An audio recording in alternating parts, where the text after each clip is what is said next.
Computer recording now. All right. Hi, lovely. Hi, Gita. You're looking wonderful. So, how have you been How are feeling? you? I've been feeling good. Hope the same for you. Yes. You look good. Oh, thank you so much. Thank you. Okay. So, as we discussed today, I'd like to interview Shiva and Shakti together. But if Erik is here, hi to Erik. Yes, he is. I love you, Erik. Thank you for being here with us. Thank you so much. He says you're welcome, and he's almost, how they bow down. I He's know. showing all those funny gestures. Yeah, Okay. he's quite. Excited. I'm sure he's going to learn quite a bit about Hindu mythology and Hindu deities from us. That's exactly what he was speaking now. That I get to, go on that side of the knowledge. Yes. Yeah. Hindu deities and stuff. Yeah, we'll begin with the deities to clarify my personal doubts and probably some of my friends' doubts. Not that we discuss these things a lot with friends. So these are mostly my doubts for which I would love some clarifications. And then eventually we'll go on to how our great temples of Tamil Nadu and let's say the whole of India were built. So we'll probably take up, topics like that eventually. Okay. Yeah. So in the meantime, today I'm so excited because Shakti is the most favorite deity. I connect with her a lot and I love her. And Shiva would be my second most favorite. Okay, so let's call in Shiva and Shakti together. Okay. As soon as you said that, I was like, oh, this is going to be too much of energy. Because the word Shiva, I'm not religious though, yeah, but as soon as you said that, both of them, because Shakti in itself, the word in itself, yes, power. Which means strength, power, energy. in the meaning. Also, it has a certain energetic field like every other word in the dictionary, and what it refers to, what it means, that huge feminine energy. Yes. If that makes sense. So both of them together, I can feel this very huge, vast, beautiful energy. So our houses are going to be so high in vibration today, right? Yes. I'm thrilled. So, I guess we have Shiva stepping in first. He is the one. Yeah, he's the one who's wanting to speak first. Almost like he's obviously. I'm referring to he, and because I'm feeling a masculine energy, not because of the way he's being depicted. Yeah. But he's more of strength and physical power, if you mean so. So that's what his energy is like. And I'm getting all those images that I already have, not being a medium, like as a girl who's been brought up Hindu. But he's clarifying.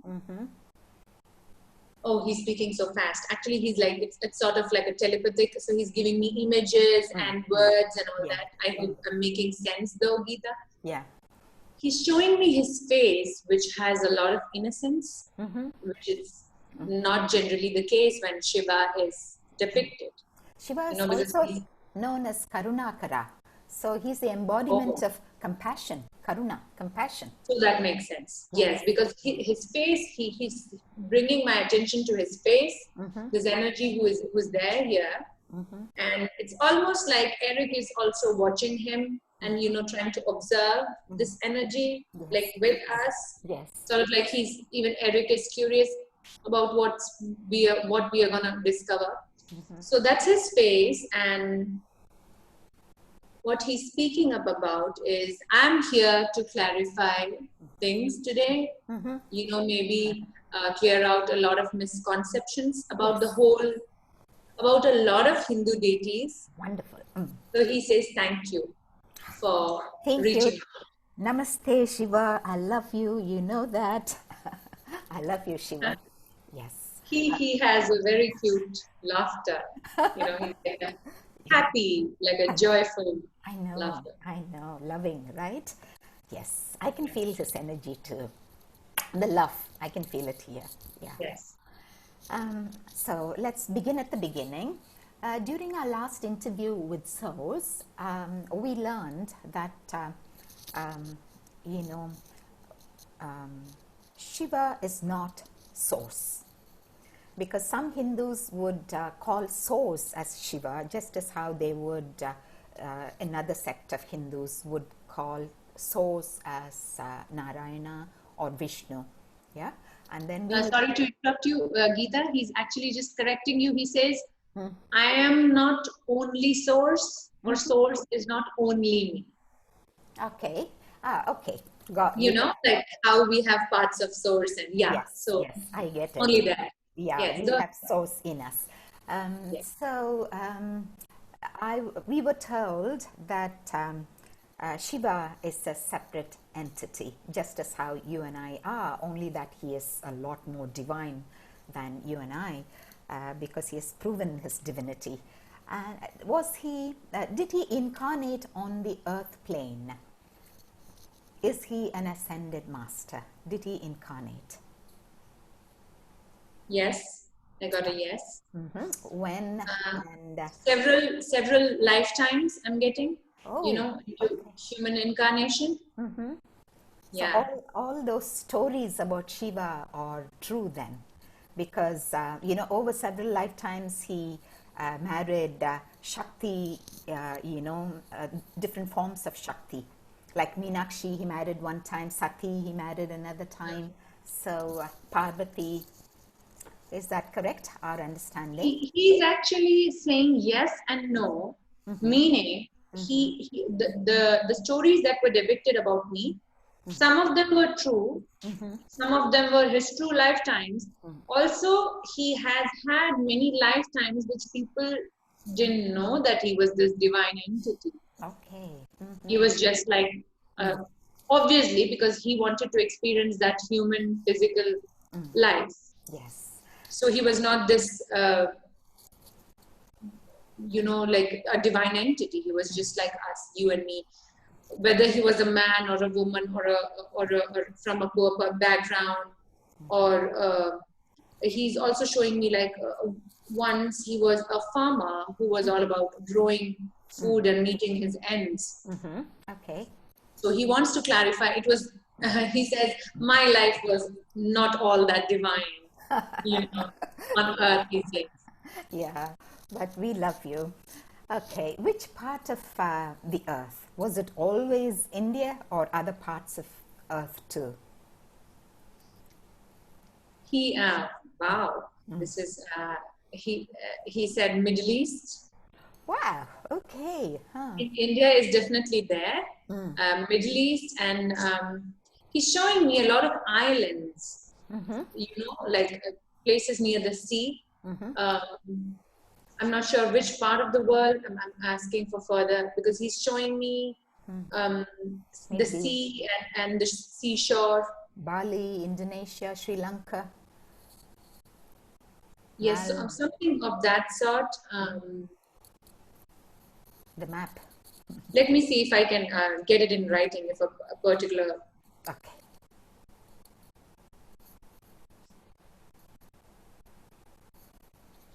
Okay, this is weird.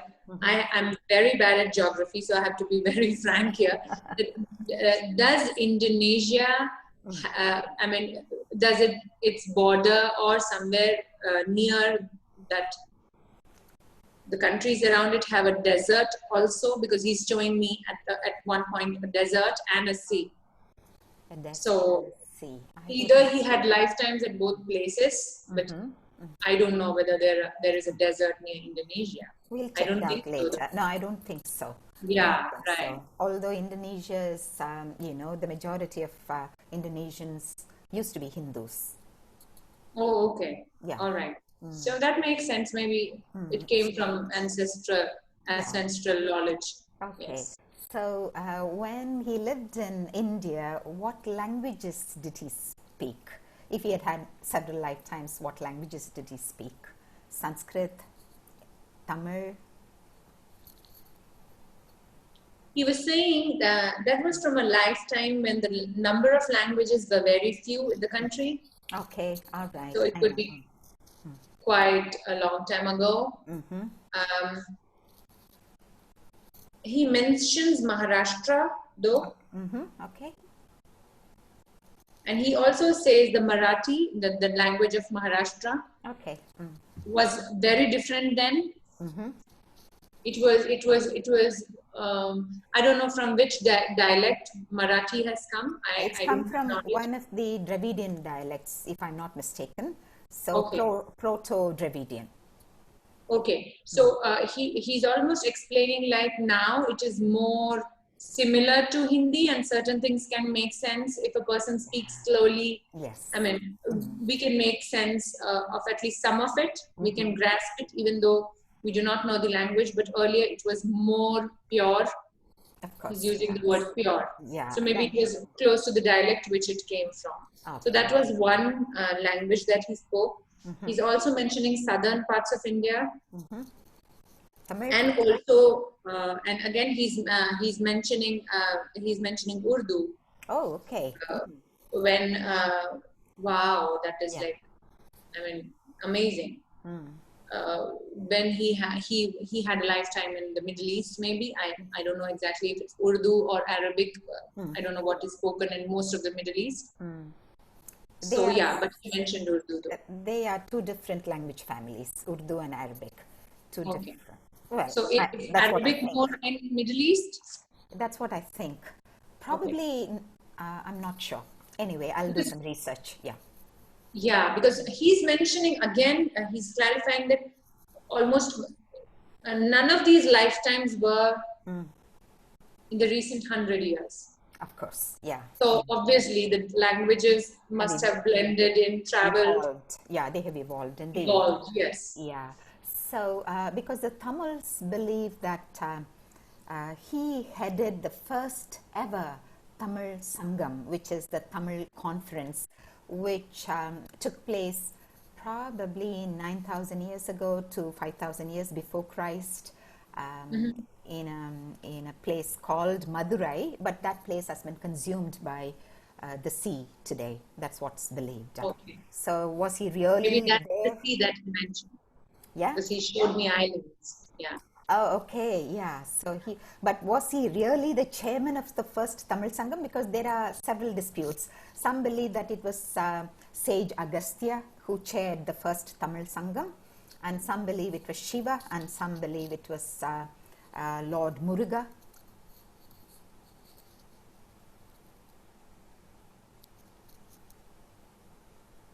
Yeah, he's actually laughing. He says it's funny because he's also mentioning as a lifetime that he, as a life that he took in the southern India, he was not being Shiva. So I don't know how this story came from. So how people related later on that the person who was doing this was okay. So he has then become Shiva. So it's actually, the story is quite messed up, he says. So there's not a lot of clarity. And he's also mentioning the whole Sangam that you mentioned, the group of people who started this. It was a group in the first place. There were many. Yeah, of course. There were many heads even. There were many kings, Pandya kings. Yes, so the credit cannot be given to one person, he says. Okay. Neither can it be given to only him or another person. It was like a group effort. But did he participate as one of the members at least? Yes, in one of his lifetimes. Yes. He did. So how nice, yeah. Okay, and okay, so let's move on. Some Hindus believe that he is kind of Swayambhu, meaning he was just present. He wasn't created. He was just present, and they believe that he was, or he is Akash or ether. So is he Akash or ether?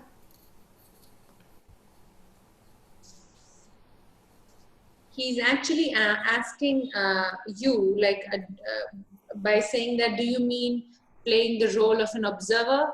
So he did that. Okay. No, not that. But See, all pervading space, like ether, Akash. Or he's just like a huge ball of energy. he's saying, I'm a fraction. Sorry, he's a? I'm a fraction. I'm a part of something. I'm a fraction of something. Okay, he's a fraction of And source, yeah. right? Okay. Yeah, that's what he meant, I guess. Oh, because okay. when he's saying that, it's like he has a certain amount of everything, but he's not everything. Of course. That makes sense? It does, yes. yeah. That's what he was clarifying. Yeah, he's a part and parcel of source. Yeah? Yes. A fraction, a fragment of source. Nice. Okay. Again, to go back to the Hindu trinity, the concept of the threesome, Brahma, Vishnu, Shiva. Shiva is portrayed as the destroyer.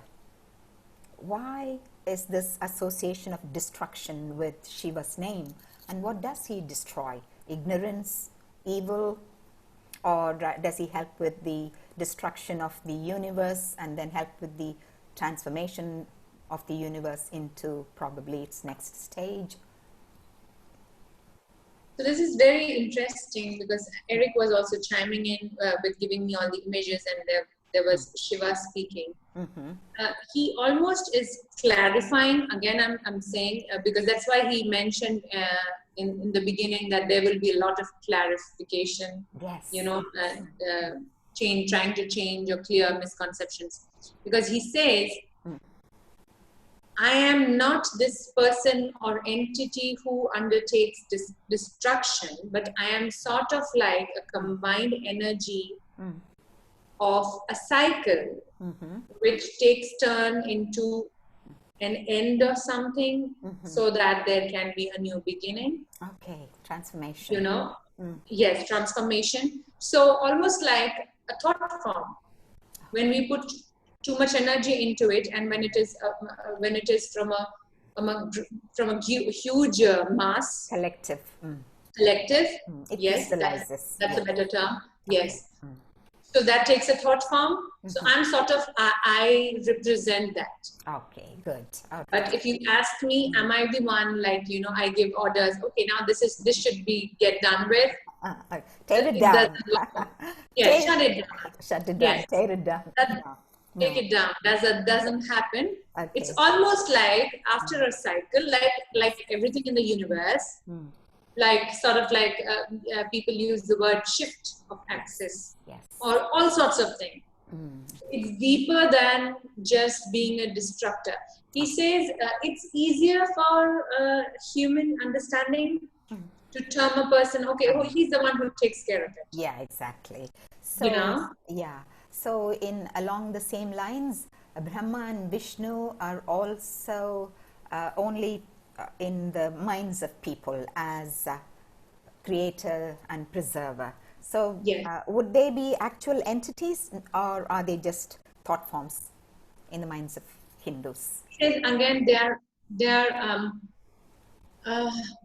when it comes to I am not getting a yes for they being a separate entities. But when I asked him, are they thought forms? So then also I'm not getting a confirmation. It's almost like it's a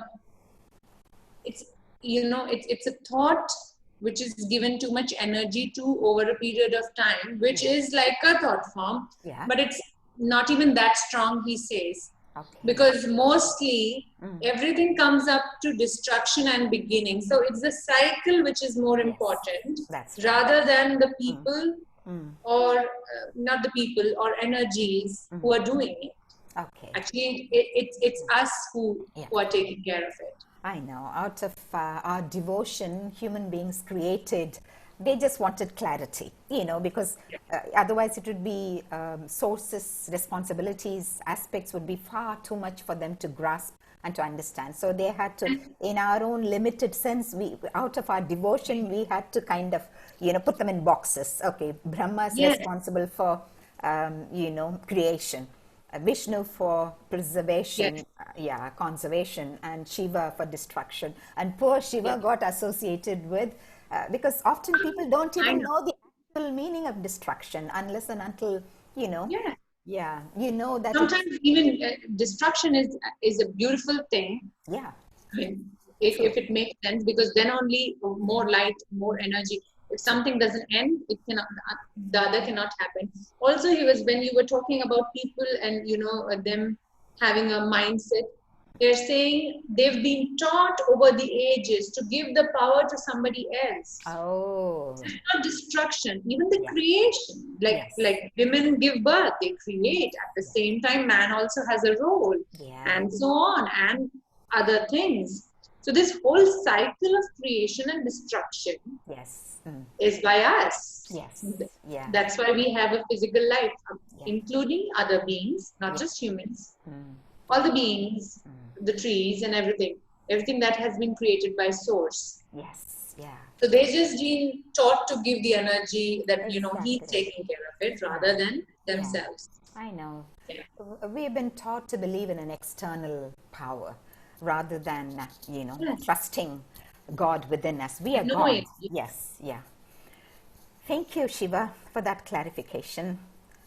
Okay, so let's move on to, in the concept of Ardhanarishwara, he has incorporated Shakti, or in the form of Kali, into his left side.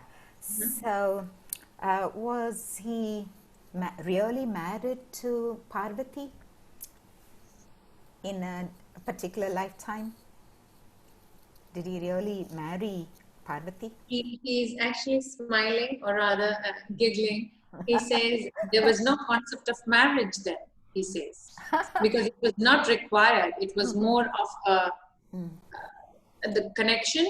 Okay, all right. Or the interdependence. Okay, I know.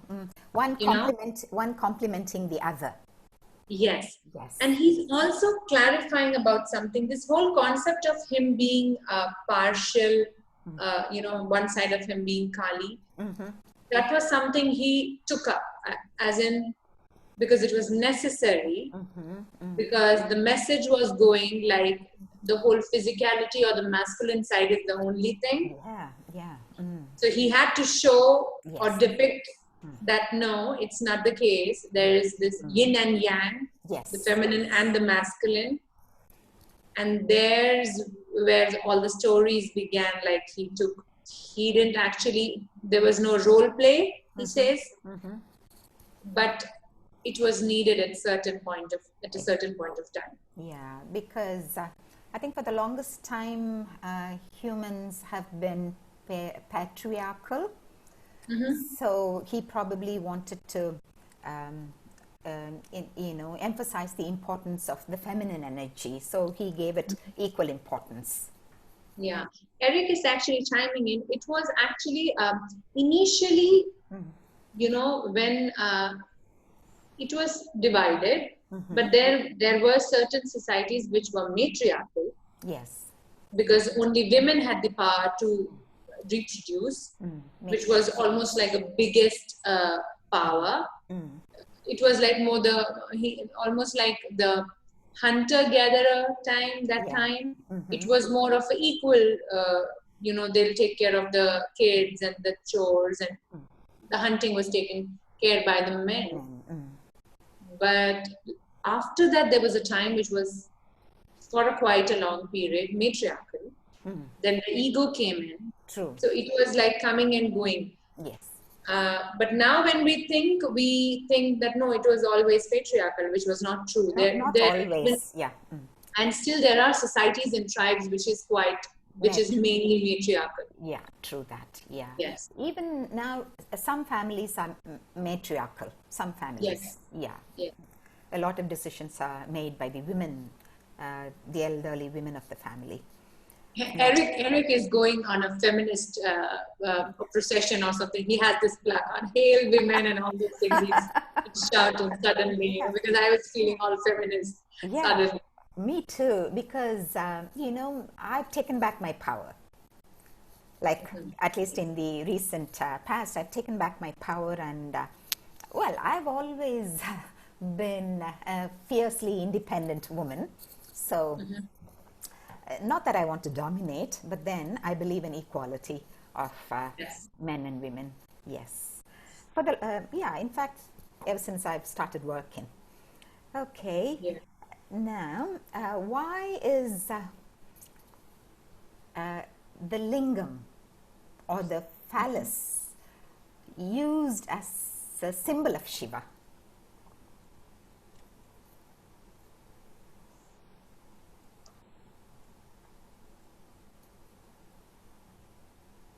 Okay, so he's showing me. I don't know whether there was a time where that's how it is depicted in most of the mythological things, that there is this mountain where he sits and he meditates. I'm coming to that. Kailash. Yeah, Mount Yes. Kailash. So I'm sorry, I'm very bad at mythology, so you'll have to help me. Yeah. So I'm just gonna be telling whatever they give me, which is a good thing actually. So I will not be bringing in my own information. Yes. So he's actually showing me almost like a stone or a crystal which was abundant in that particular mountain. Oh. Which what they're showing me sort of looks like black tourmaline, if you know. If I you're know black tourmaline. Yes, I do. Yes. Yeah. You know, the shiny. Yes. Yes. It has. I don't know what it's called. It has like vertical lines. I mean, this is a hematite. This But, is like a it polished looks like one, that. Yes. similar to that. Yeah. So he's showing me that was in abundance. Yeah. Where he used to meditate. All right. So he's actually saying two things. Firstly, crystals in itself had powers. Yeah, they do. Also, when he had a group of people who were following his whatever he used to tell them, or his knowledge was being given to other people, they started feeling that his energy was also present in the area where he used to meditate, which was true to a certain extent. But he's also clarifying, attaching his energy to and now he's coming to like the concept of idol worship. It's all about you giving energy to it. Yes. I get it. You know? So if it works for you, it's fine. He says he's not against the whole concept. But in itself, a crystal doesn't have any energy, or a stone doesn't have any energy if you don't believe. Oh, I thought they had their own energy because they come from the bosom of Mother Earth. I work with crystals. Crystals do have energy. He's talking about the belief. Like if a person gives you a rose quartz saying this would work for you, this would heal your heart. But if you don't believe it, you don't work on emotionally expressing yourself, it won't work. It's just a stone. Yeah, it's your intent. So that's where the whole Shivalinga concept came. People started carving from the stone, and that's why most of the Shivalinga is, I guess, black in color. True that. If it makes sense. Yeah, it is usually in black or in spatika. Spatika is clear quartz, I think. Okay, all right. Yeah, that's nice. And often in all of the Shiva temples, Nandi is given a prime place. You know, Nandi, the bull, he's given a prime place. So in fact, before you go into the sanctum sanctorum where the Shivalingam is kept, before that you have to pray to the Nandi is placed. So why is Nandi so significant? Was the bull really his vehicle? When I went to Kailash, in fact, last year, this very time, I was at Kailash, August the 8th, and it was 18,000 something feet above sea level, and I was panting for breath, and I was chanting Om Shiva Shaktiye Namaha. Did you hear that? Did you hear that? Because I reached finally and I looked at Kailash. I don't know, this is the dream of, most Hindus to climb to Kailash to worship Shiva. I don't know why. It's a lifetime goal. For me, I don't know why. I just, felt like doing it. I did it out of devotion rather than as a challenge. I managed to do it, but with great difficulty. And when we were there in that part of, Nepal and Tibet, we saw yaks. So there, instead of Nandi, they had a yak sitting in front, because the yak has longish hair. Yes. And different facial features when compared to our South Indian bulls, buffalo. So we were thinking, the bunch of us that went to Pashupatinath temple in Nepal, Kathmandu, we were thinking, who knows, probably it was not the buffalo after all, it was a yak that was Shiva's vehicle. So what is the significance? Yes, he's actually now talking about all the deities and their depicted vehicles. Like there are, Shakti, I guess, Shakti has Shakti a lion, and Ganesha has a little mouse, a wise little mouse. Yeah. So he's just telling us to think of the logic of each deity having a certain vehicle. Do they need them? They don't. Or is it because when these stories were being depicted, it was almost like he's actually showing me these people who have written these epic, I don't know whether it was in the Vedas. Puranas. Yes. So it's almost like they used to channel information at times. Yes. And also use their own imagination plus their knowledge, whatever they've been experiencing with these energies. So when they were channeling, it was almost like all these deities, all the energy from the universe putting into their ears that do include these beings as something important, so that the message goes out that humans are not the only one who is required on earth. So it was easier. It was easier to make a person respect a being when it is termed as something related to a god. Of course, yeah. The association makes the animals respectful, lovable, worshipable, perhaps. Yes. So that was the easiest way. That's why this whole depiction of each god or goddess having these vehicles. It's not necessary. And he says, not that you can't imagine me sitting on a tiger. I can do that. It's all about, in incorporating all the beings into the mythology, which lost the meaning while it was being over time. spread. Yes, over time. Yeah. The whole concept was this. Very interesting. So he didn't choose the bull, but human beings depicted the bull as his vehicle. Yeah. Yes. That's nice. He says, he also says, it actually made more sense of the bull or the yak to say so. It was almost like a wild bull because he was spending most of his time when these stories were being written on the mountains. Okay. Or the hills. So bulls were more in number, or they might have been the abundant species over there. True that. Also, they used to look, obviously, you can imagine, if it has to make sense. Like, we can imagine Ganesha sitting on a mouse because Ganesha is all about this cuteness and, innocent energy. And Ganesha is mostly depicted as a child of, another deity, or Shiva, or however it comes. But when it comes to Shiva, it's a strong energy. So bull has a certain strength and a masculinity. True that. Yes. True. So that's why that species was chosen. Yeah, people associated the bull with him. I understand. Yeah. By the way, on the topic of Ganesha, is Ganesh an actual entity that we could interview? Could you ask him?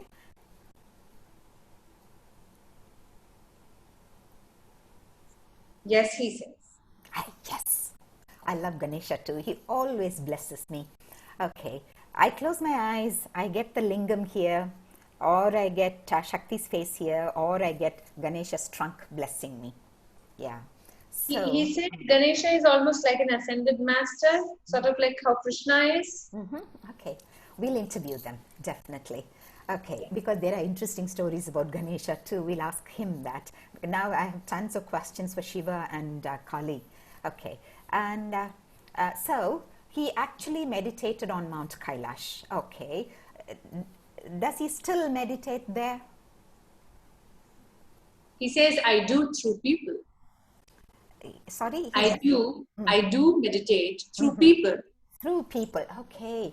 So does he... Almost like people having his energy, bringing him in, and because he's again mentioning he's like an observer now. Okay. So year after year, people, of course, this year, because of Corona, people haven't been climbing to Kailash. But then year after year, lakhs, millions of people, climb to Kailash and meditate looking at the mountain Kailash. So,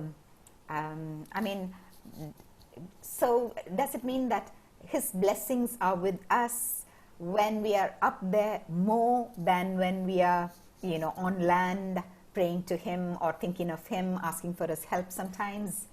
Yes, we have God inside of us, yes, but then lots of people do pray to Shiva, asking for help, asking for blessings, so many things. So does it mean that his blessings are more easily gotten when they are up there at Kailash than ordinarily? He says no. I mean, the place doesn't matter. Okay. The intent does, he says. He just used the word intent. As usual. But, he says, but certain areas have certain energies, like the sea has its own energy. So why people feel sort of like an exhilaration or something sort of like a newness or a rebirth. Upsurge of energy. Yeah. They do feel it because of the geographical position of those areas. Okay. Just like there are portals around the world, like there's a very famous place, Sedona. A lot of people, Sedona, I guess it's in Arizona. US. Arizona. I've been there. Sedona, Sedona. I've been there. Oh, you've been there, Arizona? Yes. I did my PhD in Phoenix. So for my graduation, the whole family had come and we went to Sedona. Yes. Yeah. So there's a lot of open portals there. The energy is quite strong. So same applies to, the energies might be different in the mountains. Manasarovar again, the area surrounding Lake Manasarovar, which is at almost the foothills of Kailash, is again high in vibration, Yes. and as does the climb, the path to Kailash. The vibration. And he's also mentioning over the period when a lot of, this whole thought process of people putting energy to a certain area that changes the energy in good and bad ways. But that's also the reason why people feel that high, yes, that's what he mentioned, high vibration, or literally the high, they feel good, and even though physically they might be tired with all the journey, but that's an experience in itself, not because there's Shiva, not only because there's Shiva only in there, but because of all these various reasons. Okay, the portals. Why is Kailash so mystical? Should we take it up in a different interview? Kailash is, no, except for probably one or two people, no one has ever managed to climb Kailash. And there are so many, legends revolving around Mount Kailash that when you try to climb it, you age very fast, and whatever, your nails would grow long, and God knows, you would age very, very quickly. So there are many, mystical things about Mount Kailash. So probably we'll explore it. Or would he like to share some? He's just mentioning Kailash, like many other, if I'm not wrong, Kailash is in the Himalayan range. It is in the Himalayan range. Right now. So there are many mountains. Yes, go ahead. Right now it's in Tibet. Tibet, Okay. which belongs to China. Okay. So he's mentioning it's not just Kailash, it's many mountains who have a certain kind of, almost like they have an entity of their own. They are an entity of their own. Life of their own. Because of the terrain, because of people who have made attempts to climb it in the past, their experiences. So it's almost mix of everything. And this aging concept, he says, definitely the body changes, but I don't know how much aging, if aging happens, but he says because of the low levels of oxygen, so there has to be something almost like a person is working too hard to climb every moment to climb, than when he is away from that area. He's on a lower sea level or like plains. Yes, but he's denying the fact, like the nails growing or like age, physical. Erik says like physical visibility of aging doesn't happen. Okay. Like Okay. But it does affect the body. I get it. Okay. Because legend says again, or folklore say, that Shiva lives on Mount Kailash with his Bhuta Ganas. Bhuta would be what? Bhutas would be what? Scary entities. Yes. Scary entities, and a whole bunch of them. Gana would be a whole bunch of. So was he really the head of Bhuta Ganas? I don't think so, but people must have depicted him to be the head of Bhuta Ganas. He says that whole concept comes from because he says he's talking about himself, like he is more wild looking. If you see, he has long hair, matted hair actually. Erik says he's not the groomed one. Yeah, matted hair and matted hair. He's messy. He's not the one who will wear all the shiny Indian outfits, how he's depicted. I know. For people to think that is not a beautiful way a person should be, or that, so it is related to the monstrous or the wild side of a person. So that's why the connotation. The association. Okay, thank you. Yes, association. Otherwise, it's not how he was. I know, he's Karunakara. I love him. Okay. There's also, myth which believes that he used to smoke cannabis or cannabis, I don't know how you pronounce it, or marijuana. I hope I'm saying it right, marijuana.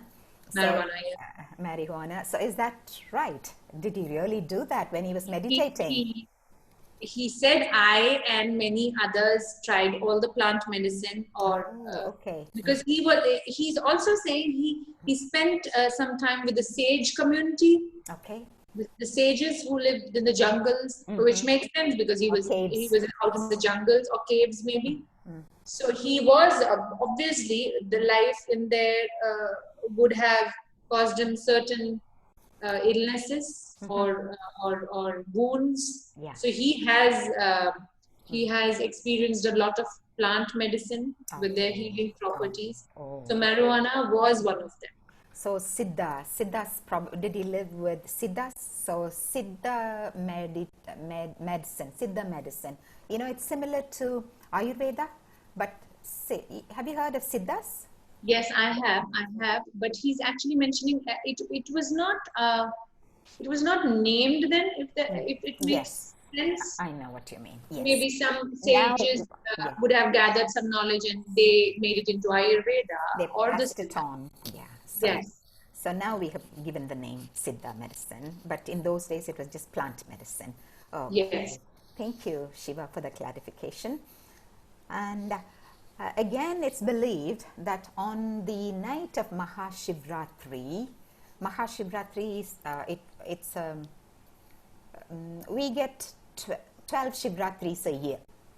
It's the particular day of the moon cycle is Shivratri, but Mahashivratri the longest. Yeah. The longest? Mahashivratri usually falls in the month of Feb or March, because, the Hindu calendar sometimes changes.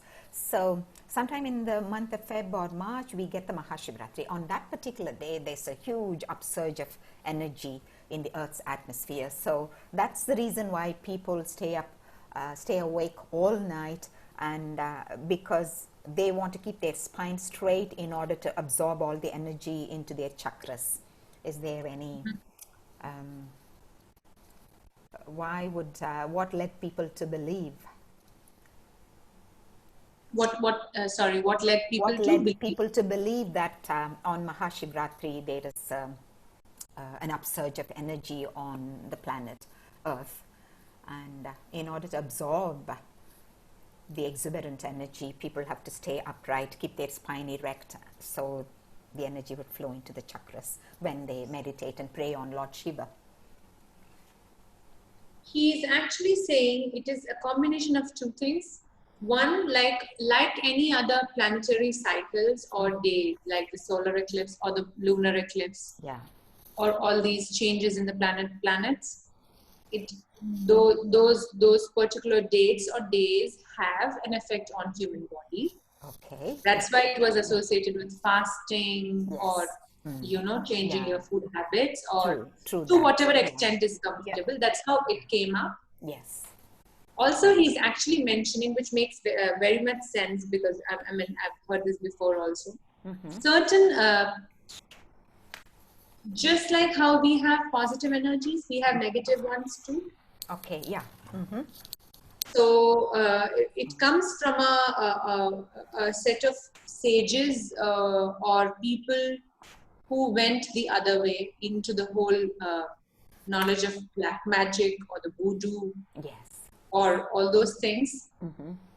So during these times, because a lot of even the negative things like witchcraft or black magic, or witchcraft can be both though. I mean, there is, as far as I know, there is things done for positive also. Yeah. Same way, so all the negative energies or rituals also had certain things to be done on these certain days. So the good or the learned people who used to know, they used to avoid sleeping during these hours. Why? Because when we sleep, we are at the least resistant space. So almost like we are like a child. Yes. We are very much, things can be done to us. Helpless. Nothing to like.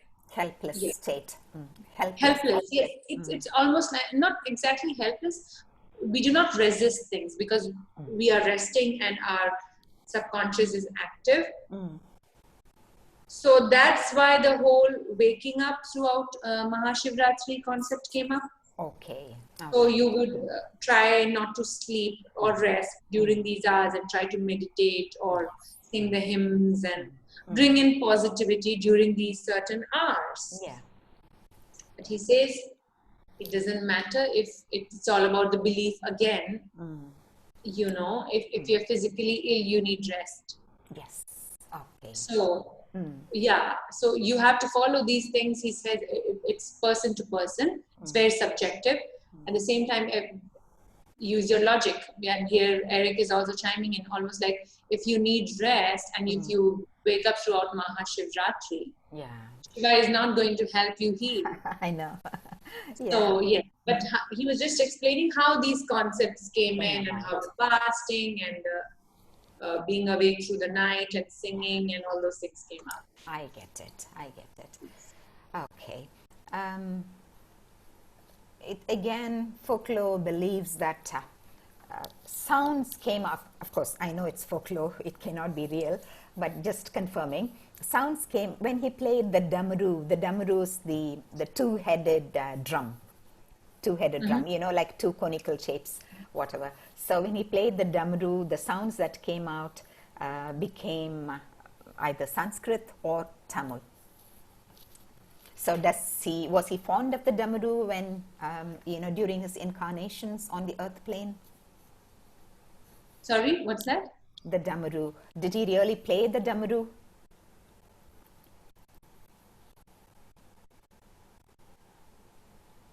He's actually showing me.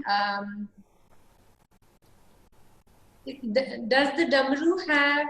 I mean, this is me asking. Does the damaru have animal skin on top, Yes. just like Leather. many other instruments? Yeah. Leather. So he's because why he mentioned that is because you can relate it to him spending time in the forest. Yeah. So he played a lot of instruments, not just the damaru. Okay. But he says he's using the term handy, so that was quite handy. So that was something that he when he traveled, he took it. Okay. So that's why he's associated more to the damaru. Okay. But he's denying the concept of those languages arising out of the sounds of the damaru. Yes. Okay. And he's almost questioning, where are these stories coming from? Oh, there are lots more. There are lots more. Yes. I'm just touching the tip of the iceberg. Yes. There's tons of stories about him. And okay, again, those who think of you as source and worship you, you are their be all and end all. What happens to them? Will they still go to heaven and go to your area where you reside in heaven? I know he's going to be all over the place, but then will they still kind of retain? Of course, we've been told in the earlier interview that it was meant to be. It was contracted to be that they'll be devotees of Shiva. So, what benefits will you offer them, Shiva, if they are your ardent devotees? He says it's not that he says we, like maybe he and all the other entities or the deities or the ascended masters or even the angels or spirit guides. Yeah. We haven't been assigned these roles as to, these set of people are coming, they used to follow you on earth, so you take care of them. That doesn't happen. The concept dissolves everything, though all those things dissolves as within, he's saying in human terms, within seconds of you stepping into heaven, the source, heaven, or whichever place you say, or light, or the crossing over within seconds of us. So it's quite fast. Okay. So even the questions a person has, the belief system, to keep them away from the shock aspect, they are shown generally. That's what Erik has always taught. Like some people see white light, some people see Christ, or some people see something else. Some people see a dark black hole. Their loved ones coming to receive them. Yes, and loved ones do come in because they make us comfortable, especially when people are in shock, so that they make the journey easy. Yeah. So some people see like a dark, like a blackout, and because they had a lot of fear with death. Yes, yeah. So all these concepts come in. It's their belief system. Yeah. Yes. So as soon as that phase is over, all these concepts dissolve. So there's not like a set of people coming in, and then they will be dealing with, okay, I was not an ardent fan of Shiva, so now you'll have to be. No, that doesn't happen. That's not how the universe works, he says. For instance, before they take their last breath, if they keep chanting Om Namah Shivaya, Om Namah Shivaya, Om Namah Shivaya, then will Shiva really come to receive them? Because their intention is to be received or to go to Shiva. So will he really come down to receive that soul? He says, if that was my given assignment for the day,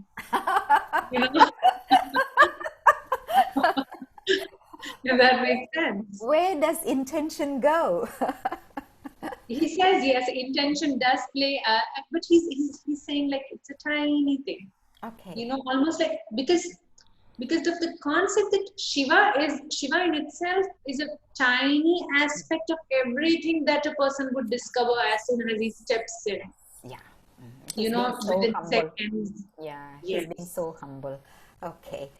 So whenever people pray to him, it's actually themselves who manifest their own prayers by putting the prayers out into the universe. Yeah, and it does work because when done with a positive intent, prayer, however, whether it's for Christ or whether it's a spiritual prayer to our own guides, the intent matters. Intent matters. Okay. Yes.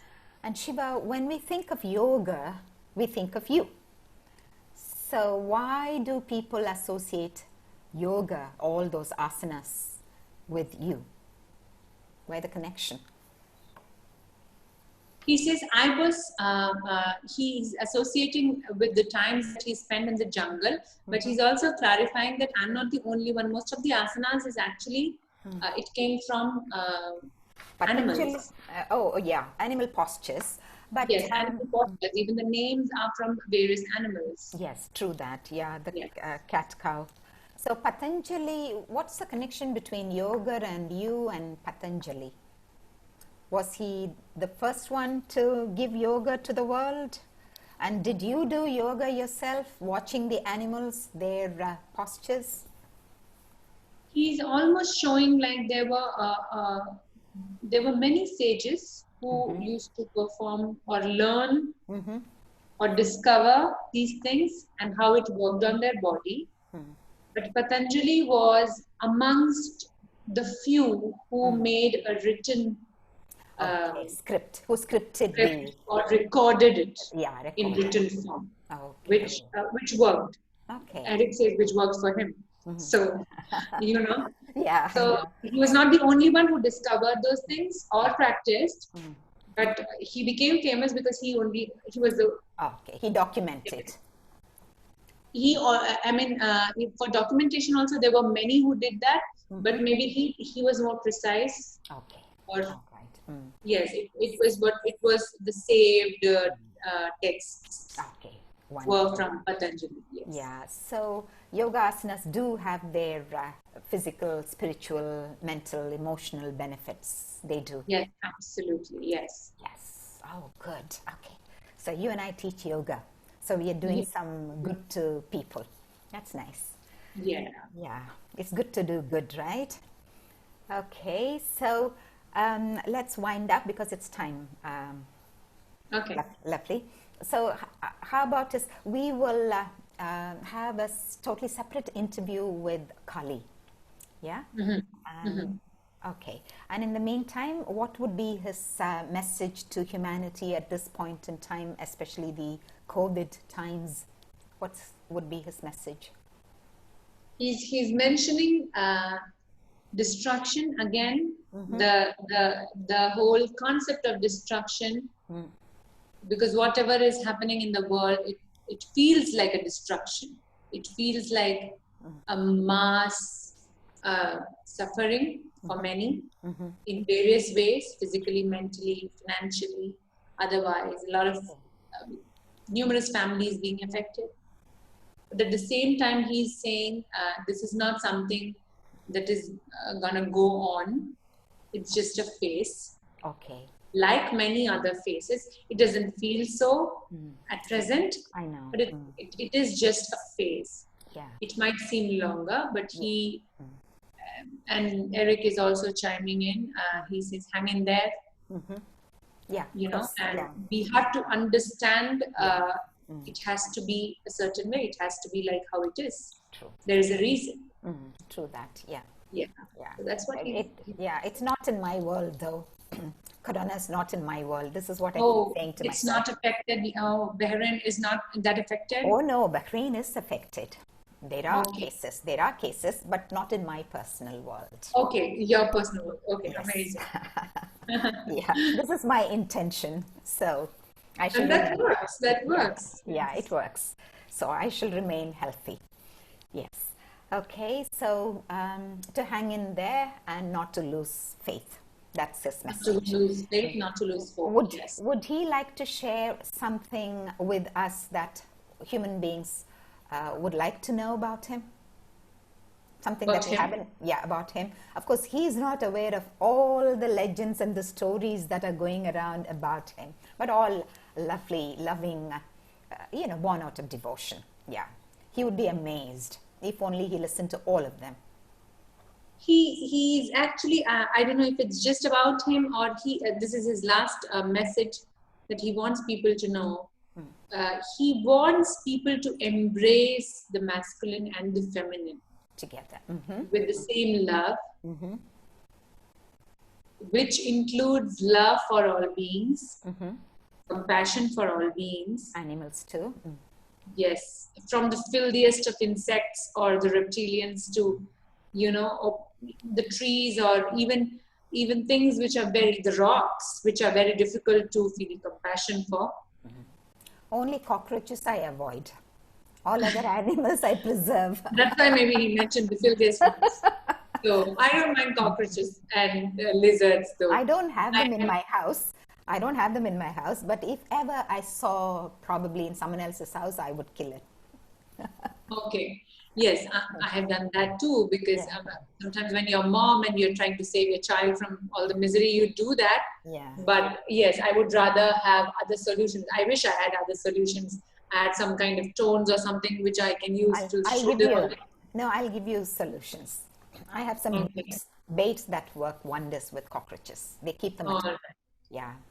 So that's his message, compassion for all, embracing the masculine and feminine within yourself, not having resistance to any of your emotions. That's his message. And also, this is Erik and him talking. The awareness that Corona has brought, which is yet not being identified by a lot of people, is it's high time we see what's going inside our bodies. Yes, okay. Whether it is in terms of the medicines that we take, whether it is in terms of the food, whether it is in terms of our environment we live in, the amount of chemicals we use, what we do to the environment. What we do high to time. Mother Earth. Absolutely. Mother Earth and what we get in return. It's high time we bring our attention inward and see if this is happening in such a huge level. There has to be a reason. Of course, yeah. So working on that, being more aware and thankful, having gratitude for little things and all those awareness. That would go a long way, Erik says. Yeah, of course, Yeah, I give gratitude to my water, to the food, most of the times. And I give gratitude for so many things. Before I settle down for meditation, I ask my students also to give gratitude. First, a couple of deep breaths, and then give gratitude to a couple of things in your life, and then we go into our meditation. So that's what people should do. Yeah. Okay. So thank you so much, Shiva. Namaste once again. I love you. Thank you so much for sharing all this information with us. And thank you. He says, I'm glad that you guys reached out. It was fun, he says. He didn't say it, but it was almost like being given an opportunity to clarify stuff. Yes, yeah. Is he, do you see him clothed today? Do you see his form, or just feel his energy? I just see him, not even his chest, above his chest. It's almost like an energy, but I can definitely see his face, which was very innocent looking. Yeah, Karunakara. It sort of feels like this huge entity. Okay. The energy, yes. Okay. So that's a visual that I'm getting. Yeah. So I shall try to retain that visual. So thank you so much once again, Shiva. Thank you. And thank you, Erik, for being with us today. And both of them are saying you're welcome. Okay. Thank you. Yeah. Thank you, lovely. It's been wonderful. You're such a wonderful medium. Friends, please check out Lovely at thelovelylife.in. So thank you once again, Lovely. Thank you. Yeah. All right. You're welcome. Okay. Nice talking to you, Gita. Same here. Same here. I'm going to stop recording.